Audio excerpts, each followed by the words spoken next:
Hey, everybody. Welcome back to the Bitch and Brainstorm podcast.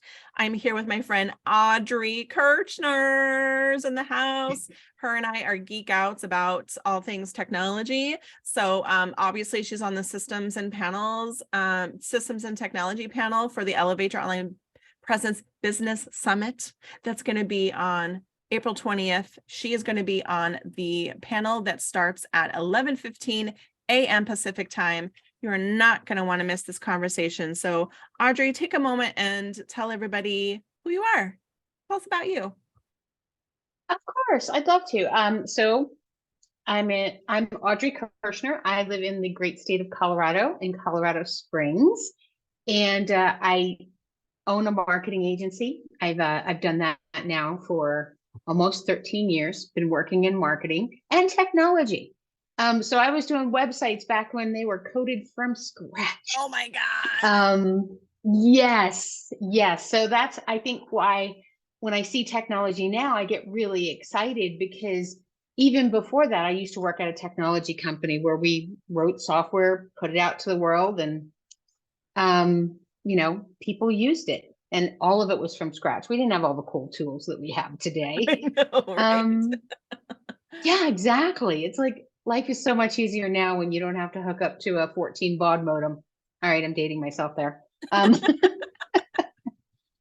yeah, so that's me. I embrace new technology. I love it, especially if it's useful for me and my clients. Yeah. And how we work, and if it makes moving the needle in business better, I am all for it. Yeah. Love that. I think that's it. Yeah. So one of the things we had geeked out about the other day when we were talking was about ChatGPT. And could you talk about some ways that you can bring that as a resource into your business? So for general business owners, right, not agencies, I can see a lot of ways to utilize that. Think of it like a bit of a personal assistant. If you're trying to research something, it is a great way to learn more information, ask it questions, have a conversation, right? Don't ask questions, have a conversation with it. It will surprise you. Also, let's say you've got a lot of information that you're trying to digest, right? Long article that you received or want to read, or maybe you want to get a summary of a book or even a video before you're ready to commit to diving in. It's going to give you a summary back. This is what it's about. These are the highlights, and you can go, yeah, I want to learn more about that, or no, that's not quite what I was looking for, or even before you purchase the book. What I have found is that if, as long as the book, I think, or the system has been around before 2021, which is kind of like the point at which ChatGPT stopped getting fed new stuff, from my understanding, it's going to tell you. It's going to know the book. I don't care how obscure it is. It's going to know. I've tossed it some curveballs, and I'm like, oh yeah, you know all about that. That's pretty cool. That's very cool. So those are the top two ways I would say a good place to start exploring. You don't have to really kind of understand prompting engineering just yet to have those types of conversations. Yeah. How can you use it to help you with marketing? Like I know, Oh, that's a whole nother ball game, but can it help you with well, I know the answer, but I want you to tell us, can it help? What can it do to help us with marketing our business? so it can help you with figuring out your goals and your strategy based Okay. off of what you want to put into it. It can help you um, create your customer personas, finding your Mm, perfect customers. okay. It can write social media posts for you. Give me 10 social media posts. This is my business. This is my target audience. And it can also help you outline and write articles, do research. Give me 7 links that will support what I've just written in this article. Wow. I've been playing with that a little bit now. So that's Mhm. one that popped up in my mind. If you're doing digital advertising, let's say you're using Google display ads where you get to do A/B testing, and you can put in 7 different subjects and 7 different descriptions. You can actually ask it, write me these Google display ad descriptions. Here are my parameters. It can't be any longer than this because some are 35 characters, some are 90. and it'll write them all out for you and give you different options. And all you got to do is copy and paste after that. Maybe give it a little judge. Mhm. And then from my understanding, GPT-4, which is kind of the sister item of ChatGPT, is going to be rolling out image recognition. So let's say you pick a bunch of different images you want to use in social media. This is my business. This is what we do. Using these images, write me some social media posts around these images so that I can utilize them. And that's just kind of scratching the surface. That's so crazy. I saw, I love TikTok. That's where I love to hang out. And I really hope it doesn't get banned, but it's not looking too promising right now. But there was a guy that said he asked ChatGPT to write him a viral TikTok idea. And he said, it told me to eat chips and it told me to make coffee and it told me to it was like a day in the life kind of thing of him was. Okay. And so he literally went through and was like, it told me to drink coffee and it told me to eat lunch and it told me to watch a movie and all this funny stuff, but just recording his entire little highlights of his day. And I thought it was so funny. And the way that he did it had this comedic tone, okay, I guess we're doing this thing because it told me to, but it was that's so great. yeah. So I thought that was really funny. So the other one that we had barely touched on, I'd love to talk more about, is called Midjourney. Can you talk about what is Midjourney? What is that tool about? How can it help us with our business? Yes. So what's interesting is we touched on it. And then since that conversation to now, I have dove in hard, head first into Midjourney. It is such an amazing tool. So what Midjourney is it will create images based off of text prompts that you give it.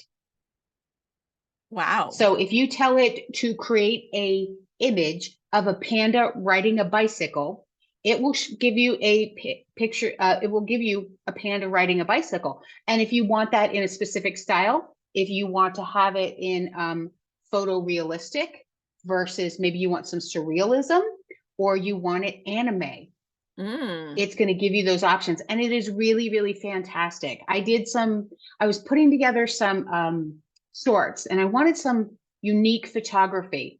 And so I put all my stuff in and it kept giving me all these wonderful images of different people in trade, small business owners doing these different things, but it was dramatic lighting, right? It was cinematic lighting photography. And so you being a photographer, you know exactly what that is.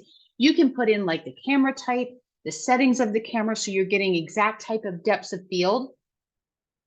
And then daylighting, give me morning golden hour, right? Give me sunset, give me, highlighted from this direction.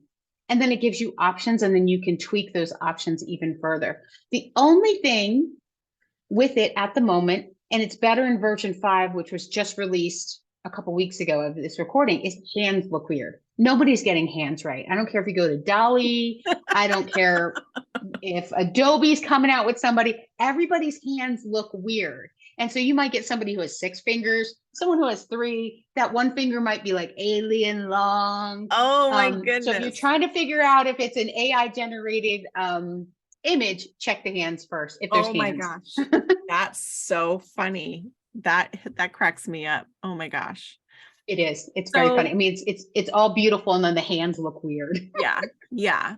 So where do you think technology is going to be taking us over the next year? How, if somebody is not using technology in their business, I feel like they're going to be left behind, right? And so where do you think we're going to be in a year? It's hard to say. This stuff is moving at lightning speed. They've got funding, which means they can hire. What this is reminiscent of is a controlled version of the .com boom back in the early 2000s. Yeah. But that was like the Wild West. Anybody and their brother got money and they hired people who had no idea what they were doing, but they came up with some really creative ideas. This is like a few companies that are kind of leading the pack, and literally it feels like they're dragging the rest of the industry along. Like Google's getting in on it, Canva's getting in on it, Adobe is getting in on it, MailChimp is getting on it. I heard someone told me today, and I have to go verify it. I think it's writing the preview text for you now. So if you put your title in for certain accounts, it's probably in beta. It will write the preview text for you. I'm like, oh, see, that's nice. Very but who knows helpful how good sometimes. it You're like, is. what should I say? I know. Yeah, It's like yeah, you got this blank box staring at me. So yeah. where I think it's going to go is that what we have today is going to get 10 times better.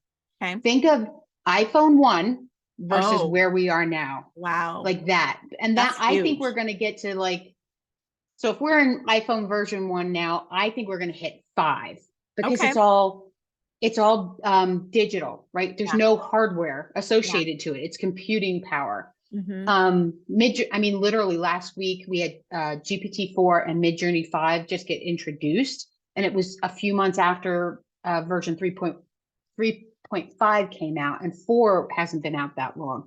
So I think they're in this very rapid iterative process with those. Yeah. And then we're going to see a lot of what we're also going to see is a lot of Me Too's, right? Mm, So there is an IA for this little thing, there's an IA for that little thing, and this little thing. And then it's kind of like all these little tools out there, and you could spend a gazillion dollars a year with 50 different tools that do very specialized things. I think we're going to see it aggregate back, maybe not in the next year, maybe in the next couple of years. mm-hmm. And then a lot of Me Too products. Like there are 3 or 4 different options that are talking about text to video right now. Okay. And I don't know which one's going to be good. Google's looking at it, Meta's looking at it. I was just looking at the product today. I forget the name of it. They just came out with Gen 2, which is going to be used soon. But none of it's great. I think by the end of within a year, we're going to have somebody that's going to have something great. And then I'm sitting here going, please OpenAI, create one. Midjourney, please create one, right? Because you guys already kind of have this Yeah, stuff down. I mean, yeah, it's like a flip book, right? So yeah. if their image generator is good, all they have to, and they're coming out with iterative modeling with inside Midjourney right now, meaning give me 5 or 6 different versions of this one picture type, which the next thing is video. Wow. So I know that's a long-winded answer, but it's still going to be a little bit of the Wild West. And I think you still have to pick and choose what platforms you're going to learn on Yeah. and then kind of stick with them for a little while. But keep your ear out for other ones, because I Mhm. can still imagine somebody kind of coming into the space 6-9 months from now and kind of blowing the doors off something. And I Yeah. think it's going to be in the video space. Very cool. I'm super excited. It just amazes me what people are able to program things to do, and the sky's the Yeah. limit. Honestly, the sky is the limit. So thank you so much for coming to hang out with me today. And I'm so excited to have you as a Yeah. speaker on the panel and the summit. So we will see you guys on April 19th and 20th. So we'll see you guys later. Very excited. Bye.